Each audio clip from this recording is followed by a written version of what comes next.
Good evening and welcome to ArtSplaining, featuring art industry's leaders and exhibiting artists at the Coral Springs Museum of Art. I'm your host, Petra Galland, live from the Coral Springs Museum of Art, featuring our current exhibition, the Smithsonian's 100 Faces of War, open to the public by appointment until December 31st. However, tonight, we're celebrating the last day of LatinX Heritage Month with Isabel Perez and Fiorella Lavena, art instructor and digital media assistant for the museum. Before we begin, we'd like to thank the following: the Florida Department of State Division of Cultural Affairs and the National Endowment for the Arts, the National Endowment for the Humanities, Florida Humanities Council, the Broward County Cultural Division, the Broward County Board of County Commissioners, the Greater Fort Lauderdale Convention and Visitors Bureau, City of Coral Springs, and the museum's board of directors: Scott Brook, Joy Carter, Joshua Simmons, Sean Sarah, and Larry Vignor. And of course, our museum's members. Their support to the Coral Springs Museum of Art provides the community engaging art experiences, such as this evening's ArtSplaining. We hope you enjoy this evening's special opportunity to engage and ask questions throughout this presentation. Now, join me in welcoming tonight's very special guests, Isabel Perez and Fiorella Lavena. Ladies, hello. Buenas noches, mujeres. Buenas. Hello, Fiorella. Hi, Petra. Hi, Isabel. I'm so glad you guys are here tonight. We are celebrating the last day of Latin Heritage Month, which is a very special month, celebrating what it means to be part of that culture, to be influenced by the culture, to be part of it, whether you're family, friends, all of it. It's such a huge celebration. To really honor the culture itself, whether it's art, food, music, all of the above. And tonight, what we're going to be doing is talking a little bit about our own personal experiences. So tonight's format's a little bit different than what we've had in the past. In the past, we've had an artist, we've asked specific questions, but tonight it's really going to be a conversation between us mujeres and friends about what it is to be part of that culture and that community. So I'd love to hear Fiorella's a little bit. This is great. Fiorella, tell us a little bit about what it is to be part of that culture. Being from Argentina, I was born there. I was raised until I was 4 years old, and my parents came here to the United States for opportunity. Part of that is having this kind of connection to other Latin people. One is the language, for sure. Everyone speaks Spanish, but everyone speaks Spanish just a little differently. Being from Argentina, instead of pronouncing my L's, double L's with a ya, we pronounce it with a sha. So everything is blasha, bosho, doasha, and everyone likes to make fun of us for it. But I think that it also binds us together. So I think it's all about community. Even if I'm from the southern tip of South America and I can still relate to my Cuban brothers and sisters, and I can relate to, my Mexican brothers and sisters. We all, fear the chancleta, as they say, from our parents. But it's a cultural thing. So I still, feel connected in, having that sense of family and, the importance of friendship, and just overall, I think it's bigger than, just me. It's a whole other culture that it's hard to explain sometimes.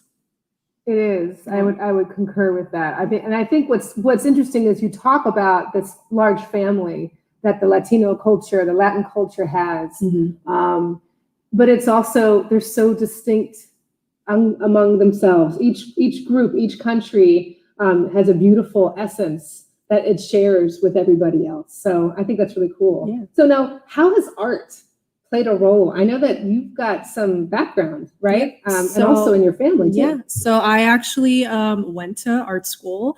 I studied sculpture. I also, minored in art history. I was very fortunate that I was able to travel with my university to, like New York City for Christo and Jean-Claude's, Gates. And I was able to study abroad in South America and, study art there, which was amazing. My grandfather was a photographer back when, photography had this like mysteriousness because not everyone had a camera. And he was actually, you know, president of the photo club in Buenos Aires. And he would send his photos to all over the world. Like he would send it, you know, he would have stamps on his photography from Paris and from Istanbul and from, you know, all these other cities. And he was really fortunate where he was able to go to Antarctica when it was still like, you know, practically unexplored and go with a ship and take photos of penguins, which lie all around my house. Do you still have some of those photographs? I do. And some of them are incredible. split, you know, between my cousins and aunts and uncles in Argentina. And then my mother has some, of course, but I have this collection of really strange black and white, you know, beautiful photos that were his. And I didn't, you know, he passed away when I was very young. So to me, it's like my connection to him. Mm-hmm. Yeah. Yeah, that's really cool. Mm-hmm. I mean, it's important. Again, we're coming full circle. Yep. There's family. You know, family plays such an important role within the Latin American community and culture. That it, again, even within your own family, I mean, it plays a huge role. That's incredible. For sure. So for you yourself, you consider yourself an artist. You are a sculptor, correct? Yes, sculpture. So tell us a little bit about I also, how sculpture has played a role. Yeah, so sculpture, printmaking. So that was something that I love to do. And it really, the kind of sculpture that I'm into is really, you know, kind of fluid. It's installation work. Like I want to be immersed. I want to feel like I am a part of this work and, you know, I'm going to feel real strongly of whether I like it or if I don't, you know, I just want to feel. So that's like my kind of thing. I played around with light, you know, when I was younger and making sculptures that were, you know, based off of that and, you know, had different lighting sources and colored glass. So you would get these secondary shadows on the floor. So that would almost create like color compositions, you know. But as a mom now to a 7-year-old, it's hard to kind of have time to make art, but I'm really trying. I actually took a workshop, a block printing workshop with Brittany, my friend, and that was here at the museum. It was Springs Museum of Art. It was, and it was great, and it really kind of ignited my passion to want to keep going and do it all over again. So I went and bought more like, you know, linoleum to carve, and I'm like, I'm ready. I'm gonna make some more art. I'm gonna spend some time doing it. So that's great. That's fantastic. I love your story about coming here. You're actually one of the older staffers here at the museum, right? I mean, how long have you been here at the Museum of Art? So come January, it'll be 4 years. Wow. And what brought you here? How did you find the museum? So I remember coming to the museum when I was in high school and actually seeing an exhibit by one of the artists in the permanent collection, Perez, who was from Argentina. And my father became friends and my mother became friends with them. And we actually went to his studio at the time, which was in Little Haiti, which was still not really like, it was not the art scene, but he had a space. And I remember him telling me his secrets, like, this is how long it takes me to make a piece of work. And having that connection to the museum at such a young age, you know, coming through college and coming for, you know, assignments and having to go out and watch the artists in residence, you know, and write about them. And I have papers on all of that. So when I saw a position open up, I was at home with my child. And it was really a point where I was like, you know, I'm ready to get back out onto the work field. And this seems like the right place. And all the stars aligned. And I was very fortunate. And I've been here for almost 4 years. Fantastic. Yeah. I love it. Well, you are a huge part of this community in Coral Springs and the museum. And I think we have a question from the audience. Oh, from Nancy Hutchin. What are some characteristics of Latinx art that would be different from other cultures? Isabel, can I hand this question to you as one of our art instructors here at the museum? This is a great question. Thank you, Nancy. Yes, absolutely. Sometimes with the art, with Latin American art, it's inspired in color and also with light. So you are going to see a lot of painting of a sculpture that plays with the environment and has these combinations of colors and that passion for the light. Oh, that's fantastic. Okay, Isabel, now that we're chit-chatting with you here too, I want to hear about what your story is and how, art has influenced you as a Venezuelan. So please tell us a little bit about your story. Well, I born in Venezuela, and since I was little, all the time I was doing art, and my first formal art class that was painting with acrylic and oil, I was 8 years old.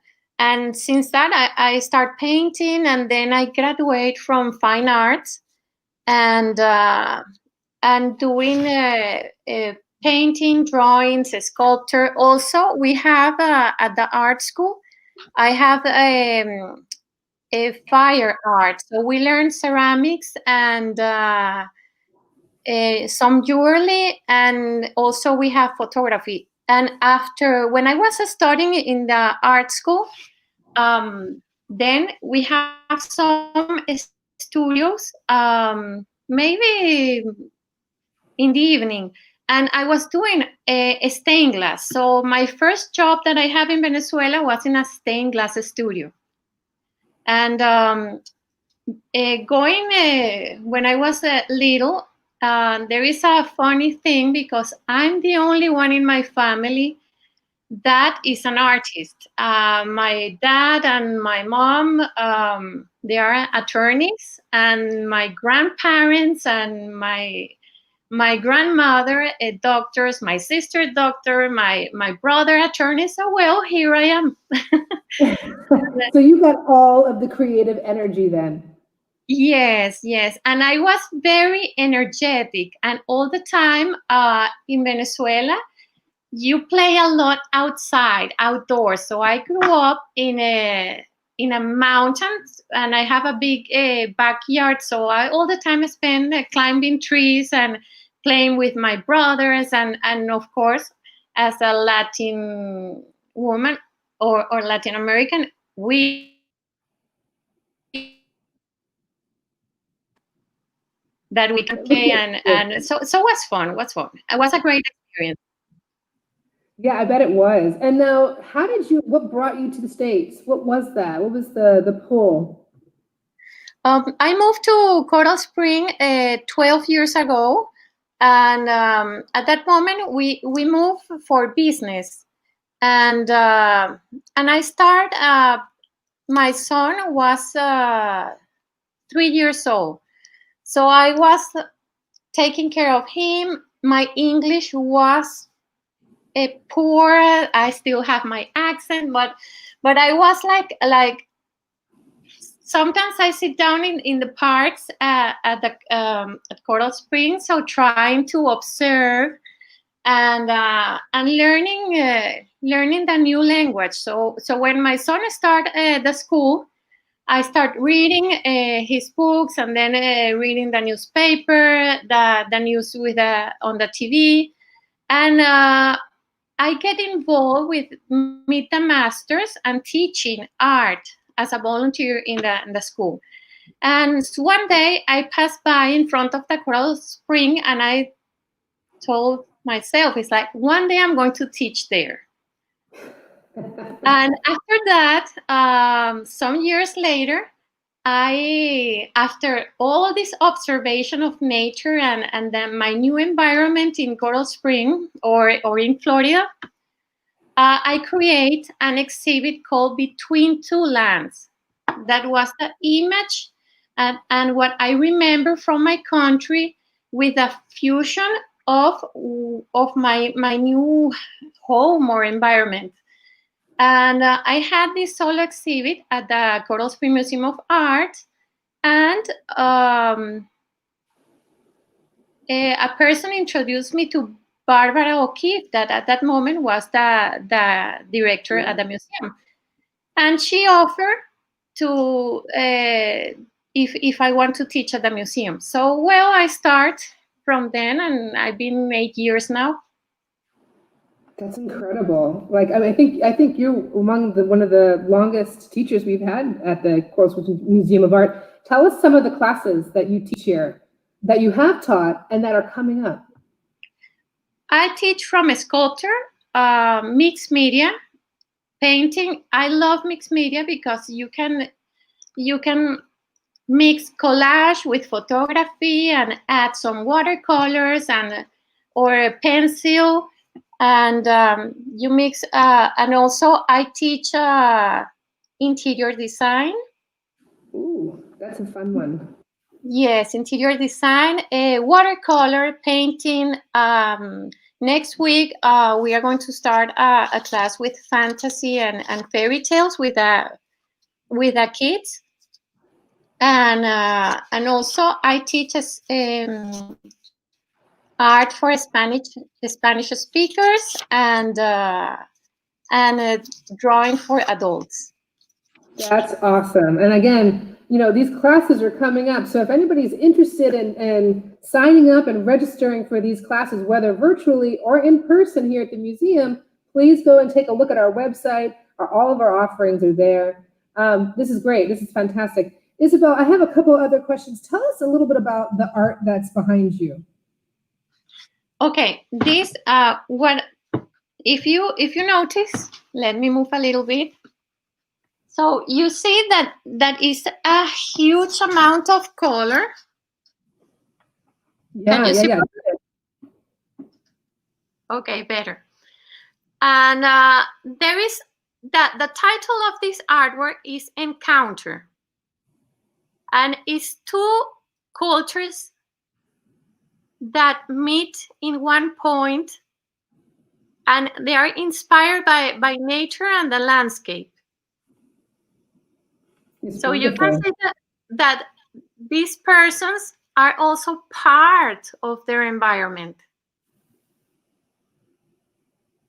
It looks like they look like almost spirits, like nature spirits. That's kind of what looks like one's water and one's land and earth. Yes, and the sky, and then you have all this wind that connect them. It's phenomenal. I love that piece. And now I know we have a couple of pieces within our permanent collection of yours as well, which we absolutely adore. We love that you're part of this team and La Familia acá en este museo. Got a little Spanish. We are, celebrating Latin Heritage Month. And all of us speak Spanish. Your all Spanish is way better than mine, but it's always a good thing to practice. And we have another question from Brittany Curtis. You all have such wonderful relationships with the arts. I would love to know the artist that inspires you. Please share. Isabel, since we're speaking with you, what's one of the artists that inspires you? Well, one of the artists that inspire me, he's a kinetic art, and it's Cruz Diaz. And some of his artworks are around the world. And one of my favorite sculptors, because I love sculpture, I do wood carving and bronze and clay. But my favorite sculptor is Auguste Rodin. Oh, yes. Mm-hmm. Beautiful, beautiful pieces. And I love Norma Rockwell from American Artist. Fantastic. Fee, would you like to share with the audience? So if I was to go with like an Argentine artist, I love an artist named Marta Minoukin. So she's what they call like the equivalent to Andy Warhol in Argentina. She actually met him. They did an exhibit together. They did artwork together, but she's weird and awesome and creates these installations and is about performance art. If I moved over to that, in performance art, I do love, I love various artists, but, I'm drawing a blank right now, first time ever. I think like another Hispanic artist though, Salvador Dali has always been one of my favorite ever since I was little. I remember going to the Dali Museum in St. Petersburg, and just being in awe. And my cousins in Spain, because I have two cousins who live in Barcelona, they actually had a summer cottage in Cadaqués, which was right next to Dali's summer home in Cadaqués as well. And they grew up like going to his house and like That's hanging out fun. with Great all the stories. children. And my mother remembers going over there and meeting, Gala and him as well. So there's that connection to my like 6 degrees of separation that, I absolutely love. But there's so many, like installation wise right now. I know that myself and Natasha, my other coworker here, we love Yayoi Kusama, because when you go into her spaces and you see her installation work, like you literally are transported to what she's created in her infinity rooms, and being able to just sit in there for however long they give you now, because everything's timed. It's just an out of world experience. And I talk about her all the time, but I really feel so strongly about that, like the whole connection of just feeling immersed by something. So yeah. Awesome. Yeah. Awesome. I think for me, I actually really love folkloric art, indigenous arts. I was racking my brain as you and Isabel were chit-chatting about who your favorite artists were. And I'm thinking, well, what's in my house? And my house is your home and it's your heart, right? And what pulls you? So I kept thinking, well, everything on my wall is a lot of it's folklore art or folk art, but a lot of it's from Latin American countries, as a matter of fact. And I'm thinking, okay, or Caribbean countries, Haitian, Guatemalan, Honduran, which is behind me, Guaray from 1962. So for me and my own cultural experiences with Latin American countries, was really quite interesting. I actually, my father's from Trinidad and my mother's American. And so for me, my experience actually was through my mother's experiences. She grew up as a military kid and traveled a lot. And she lived in Cuba, and she left in 1959, 58. And so her whole spirit and upbringing is really very Latin. And I think she really considers herself Latin. She speaks fluent Spanish as well. After Cuba, she moved to Honduras for quite some time, which is where this beautiful piece is from. I grew up with it. She grew up with it. It's from 1962. Again, Guaray is his name. But based on her experience, and again, we're coming back to family fee, and that continues to come full circle, is this family aspect, which runs so deep within the culture. It's really a beautiful thing. And by her experience and her cultural situations, it came to me. And I really wanted to learn Spanish, and I learned Spanish in school a little bit, but it wasn't until I met my husband and we got an opportunity to live abroad in Chile. So I lived abroad along with my husband in Chile for 4 years. And while we were there, we were really immersed in the culture, really immersed with the people, working for an organization down there with the Ministry of Education. And based on that, we were exposed to lots of different art. But it's interesting because it's not just visual art. So for the Chileans, to me, what I remember was the music. The music was huge. The cueca. For those of you Chilenos out there, shout out to you guys with the cueca. Also, Pablo Neruda. So all of the literary artists that were down there as well, and Victor Para. So, I mean, I think it's really an interesting place to be learning about art. As in any Latin American country, they have a lot to share. And for anybody who's going to visit any of these countries, please immerse yourself, absorb the culture, absorb the foods, the music, the theater, the literary arts that are there, that are shared. And not just when you're there, but Fee, I guess you would agree, is when we're here too, because living in South Florida, there's a huge influx of Latin American countries that are here in South Florida and that represent. So and you probably can speak to a few of the festivals or what have you that go on down here. Yeah. So, there's definitely, you have Calle Ocho, Calle in Miami, which is the biggest, Latin festival here in South Florida. It happens every year. People come from all over, and that's always really big. I feel like now, as a kid growing up, I was like the only kid from Argentina.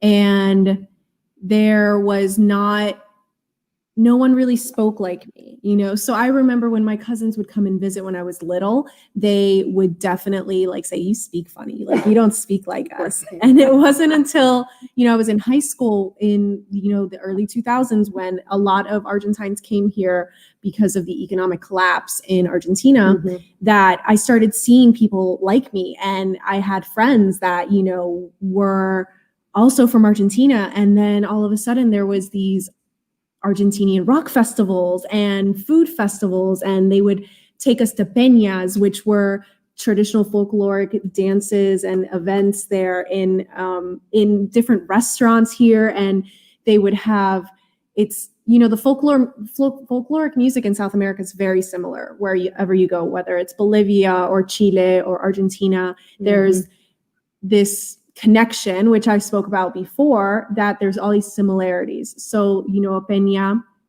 they would come with the drums and they would all play with these like lamb skin or, you know, like whatever the animal skin drums. Yeah. And then they would dance with their tissues. And yes, well, that's like Cueca. Yeah, exactly. And then they just do this.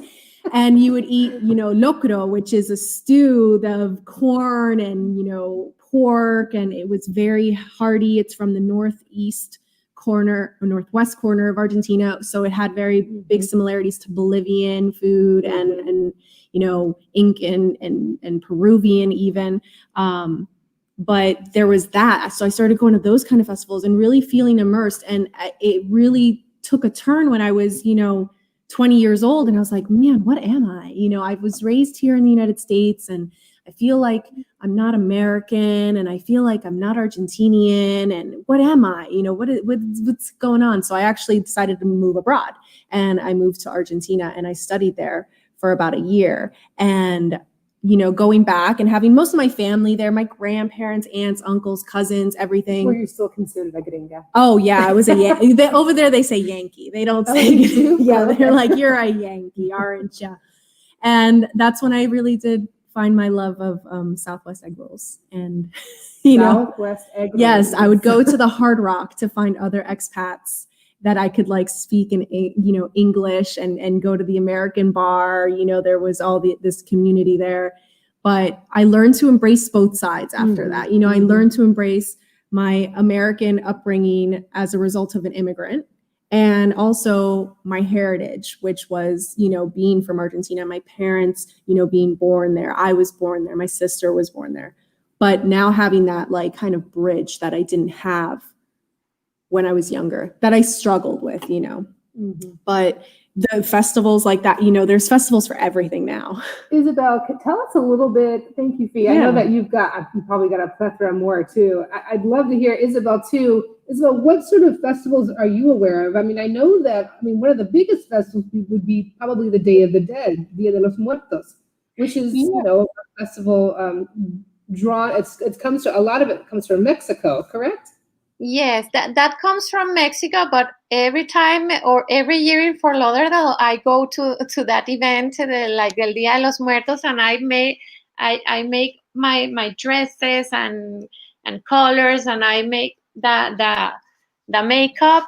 But what we have in Doral and also Weston, you have like a huge community, a big community of Venezuelans. And they have a lot of festivals, and we love to dance. We love dance drums and music. One of the things that I remember when I was living in Venezuela is that everybody was friendly. You talk a lot with the people on the street.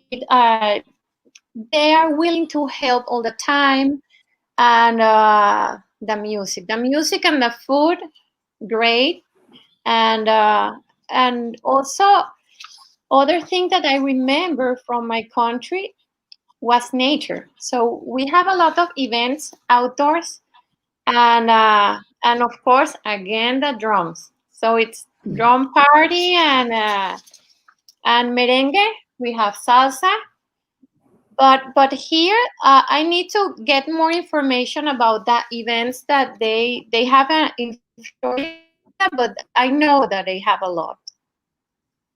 They do. They really do. And then for all those people who are not living in Florida and viewing this post, I do hope that you'll come down and visit us in South Florida, in particular the Coral Springs Museum of Art, because we're going to be having some fun parties here too, for sure. I want to know if there's any audience that we have any more questions out here. In the meantime, I want to thank Fiorella and I want to thank Isabel. Both of you are amazing staffers here at the Coral Springs Museum of Art. We really appreciate everything that you guys do here. You're incredible.